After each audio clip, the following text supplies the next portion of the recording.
Well, hello, and thanks for watching another episode of ARFCOM News, your twice-weekly dose of the finest 2A propaganda. The good guys in the gun rights fight have been stacking wins in the courts like Sergeant York stacked the Hun, and while it might feel like we're losing ground in the state legislatures, those authoritarian bills will fall one by one in court as well. And there are a handful of politicrators out there actually doing their jobs to uphold the Constitution. Really? Really? Virginia Governor Glenn Youngkin is one of them. Control freaks in Virginia launched 30 gun control bills at him, and Youngkin vetoed every one of them. Well, almost all of them anyway. He signed 2 gun control bills, which were not opposed by the Virginia Citizens Defense League, and honestly are not that bad. One banned auto sears, and the other makes it a felony for a parent to allow their child access to a gun if they have been determined a threat. The former is, of course, foolish and redundant because auto sears are more or less banned at the federal level, and it's pointless because the kind of person you really don't want to have a glizzy swizzy, Put away your Glocks, man. can still just buy one off of Wish or print one out, and there's literally nothing you can do to stop them. Try and stop us! The latter isn't necessarily a bad idea, so long as the language isn't too broad and we don't see people being deemed a threat for frivolous reasons. Among the dozens of gun control laws Youngkin vetoed was a ban on salty boys, a ban on carrying at colleges, a requirement for fingerprints for carry permits, reduced recognition of out-of-state permits, a ban on guns within 100 feet of a polling location, a safe storage law, and, of course, a waiting period. They throw everything but the kitchen sink. If you want to call Governor Youngkin and congratulate him for doing a good job, you can reach him at 804-786-2211.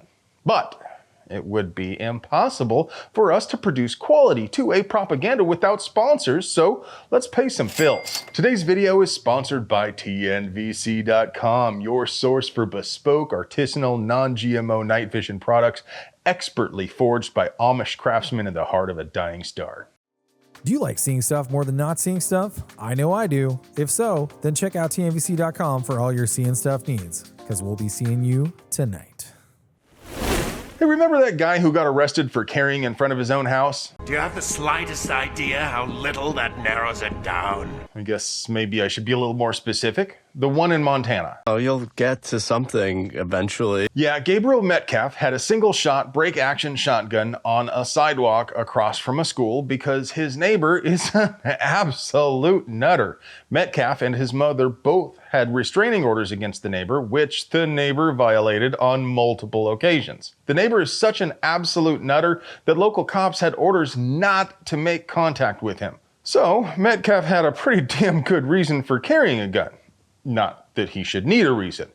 When people began complaining, local police declined to arrest him because they said he wasn't breaking any laws, but the local boxwine Karens angrily clutched their pearls and got the feds involved. Back in August, heroic agents of the AFT arrested him for violating the Federal Defenseless Victim School Zone Act, despite clearly posing no risk to anyone. Big damn hero, sir! Mr. Metcalf accepted a plea deal in the case, which includes probation and requires him to surrender the shotgun and the 6 rounds of ammo he had when he was arrested. Now, normally, we would look at that as kind of a loss for gun rights, but the deal includes the option to file an appeal, which it appears Mr. Metcalf intends to do. He was backed into a corner with the trial because the judge refused to allow the jury to hear any evidence about why he felt threatened or to hear constitutional arguments regarding the validity of the School Zone Act, or the defense that local police said he wasn't doing anything wrong. But his appeal has a chance at eliminating the Federal Defenseless Victim School Zone Act, which prohibits the mere possession of a firearm within 1,000 feet of a school. Here's a fun little activity.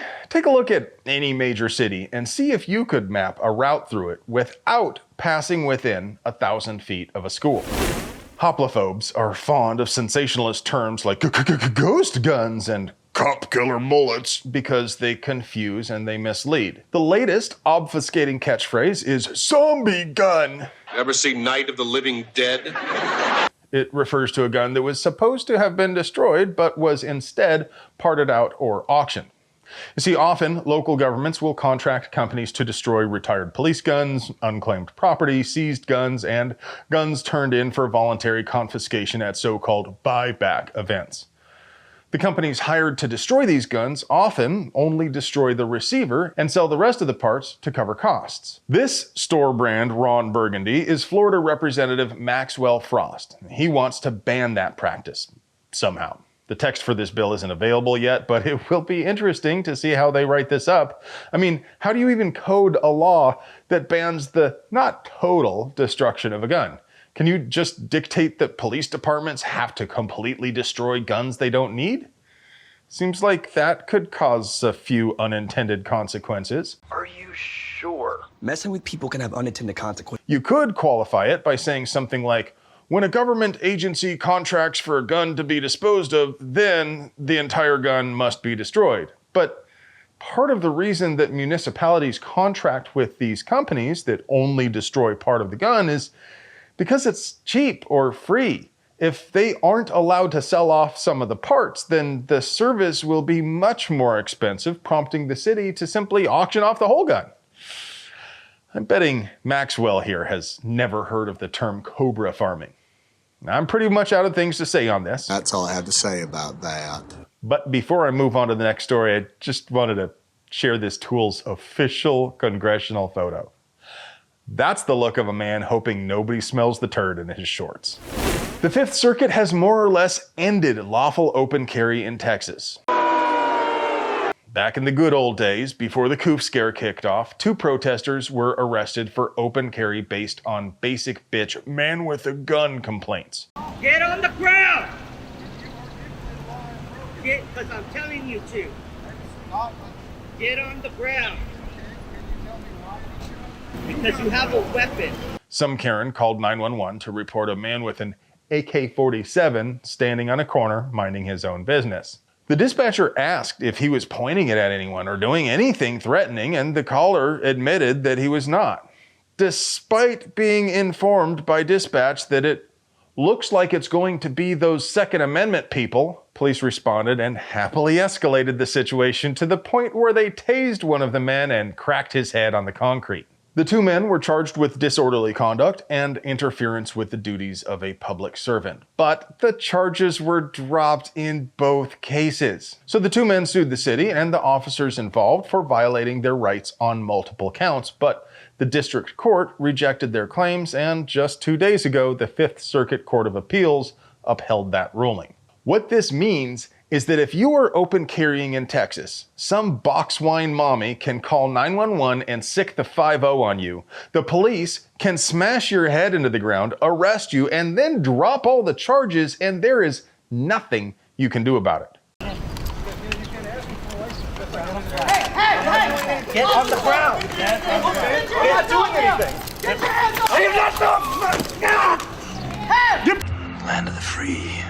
Central to the case is the finding that the 911 call itself produced the probable cause the police needed to initiate contact and retain their qualified immunity, even though the caller did not articulate any actual threat or crime being committed. So, in my less than humble opinion, the way a call like that ought to go is something like this. 911, what is your emergency? There's a man with a gun on the corner. Okay, please stay calm, ma'am.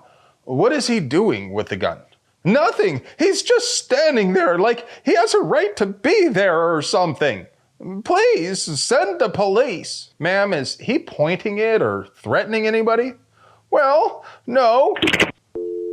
Now, some of you may be tempted to say the obvious response to this ruling is to open carry more and have friends report you to 911 every single time, but you could be charged for abusing the 911 system, even though the imbecile Karens who reported these guys were never charged themselves. And for it to have any noticeable impact, you'd have to do it a lot. What do you folks think? What is the best strategy to restore the right to carry openly in Texas? And now for your moment of Zen.